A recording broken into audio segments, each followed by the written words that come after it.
Dictation 100 शब्द प्रति minute start होगा 5 सेकंड बाद।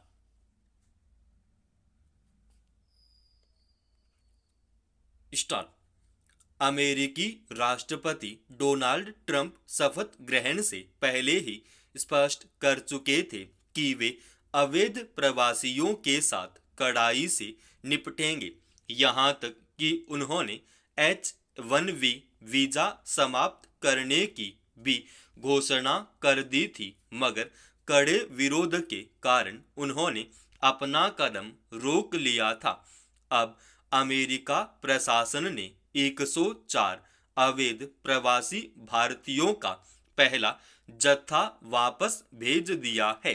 बताया जा रहा है कि ऐसे करीब 18,000 भारतीय मूल के लोग अमेरिका में अवैध रूप से रह रहे हैं और उन सभी को वापस भेजा जाएगा। निश्चय ही इस तरह अमेरिका ने भारत सहित दुनिया के तमाम देशों को सख्त संदेश दिया है कि वह अपने आव्रजन कानूनों को सख्ती से लागू कर रहा है। इससे बिना जरूरी कागजात के अवैध तरीके से अमेरिका में प्रवेश की कोशिश करने वालों पर लगाम लगेगी।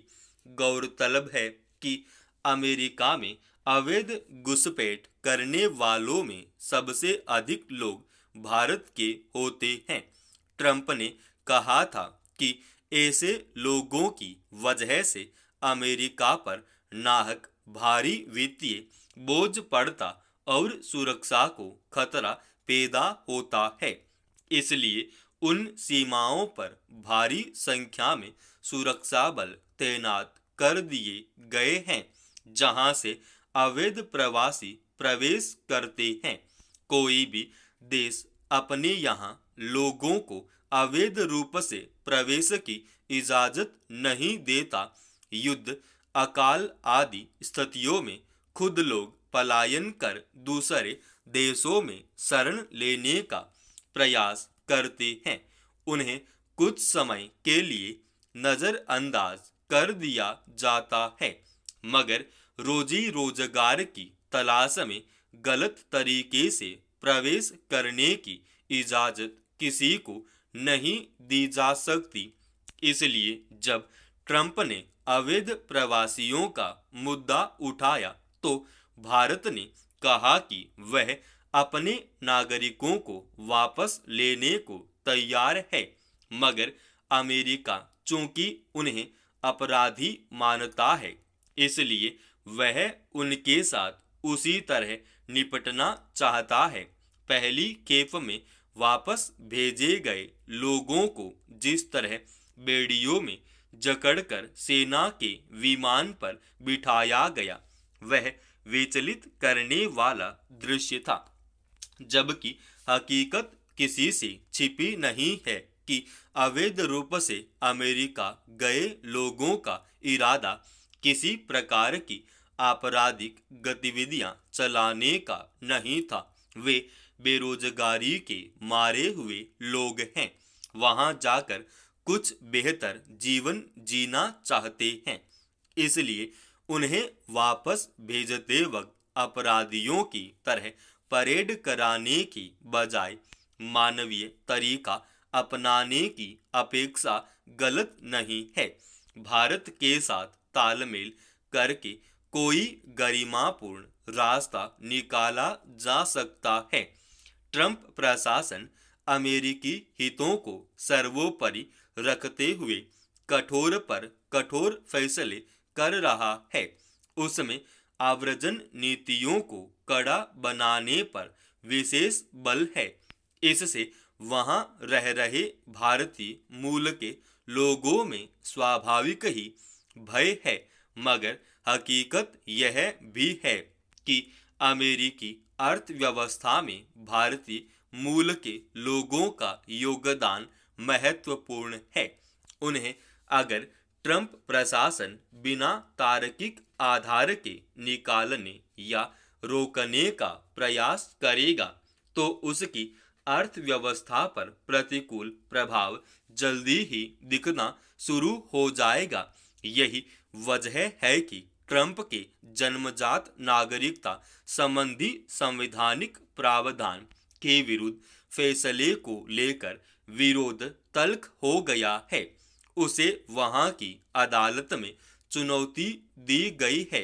देश की अर्थव्यवस्था और सुरक्षा की चिंता ट्रंप को होनी ही चाहिए, मगर मनमाने तरीके से कानून बदलने और फैसले थोपने को वहां कोई स्वीकार नहीं करेगा। इसीलिए उन्हें विरोधों का सामना करना पड़ रहा है।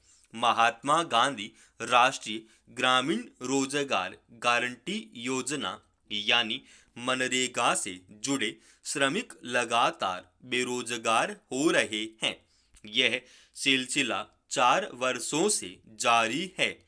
इस दौरान कई आरोप लगे और सरकार ने सफाई भी दी, मगर अब केंद्र ने अंततः स्वीकार कर लिया है कि वर्ष 2022 से 2024 के मध्य 1,55,00,000 से अधिक मजदूरों के नाम हटा दिए गए हैं। आश्चर्य है कि करोड़ों नागरिकों को हर महीने प्रति व्यक्ति 5 किलो अनाज तो दिया जा रहा है, लेकिन काम नहीं। यह निराशाजनक है कि जो लाखों श्रमिक काम कर रहे हैं अब वे खाली बैठ गए हैं।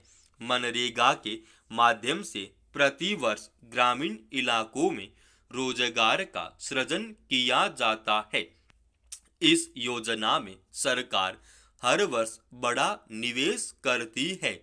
वित्त वर्ष 2024-25 में ही 86,000 करोड़ रुपए की राशि आवंटित की गई। यह समझ से परे है कि इतना बड़ा बजट रखने के बावजूद इस योजना से जुड़े श्रमिक क्यों हटाए जा रहे हैं, जबकि संवैधानिक प्रतिबद्धता जताई गई है कि मनरेगा के जरिए ग्रामीण भारत के नागरिकों को देश के विकास से जोड़ा जाएगा।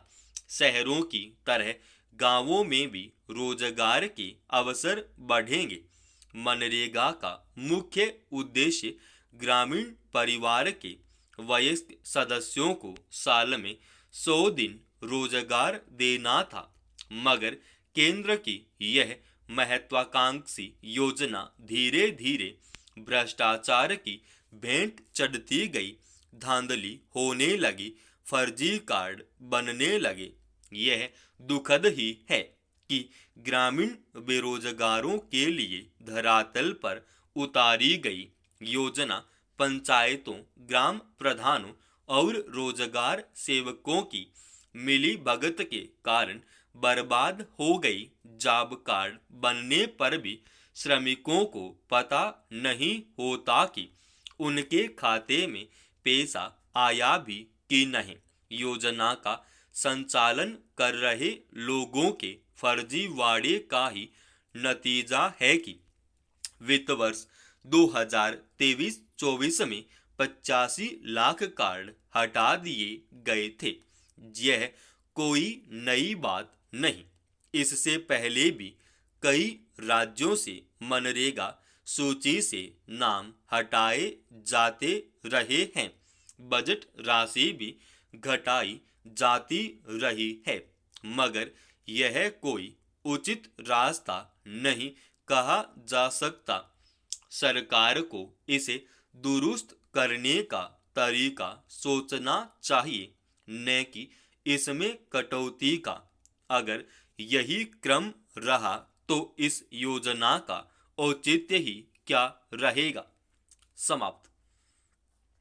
दोस्तों, रोजाना ऐसे ही एडवांस डिक्टेशन के लिए इस चैनल को आप अभी सब्सक्राइब कीजिएगा, और आज के इस डिक्टेशन का पीडीएफ फाइल हमने हमारे Telegram channel study with HP Swami पे डाल दिया है, और उसका लिंक इसी वीडियो के डिस्क्रिप्शन में डाल रखा है।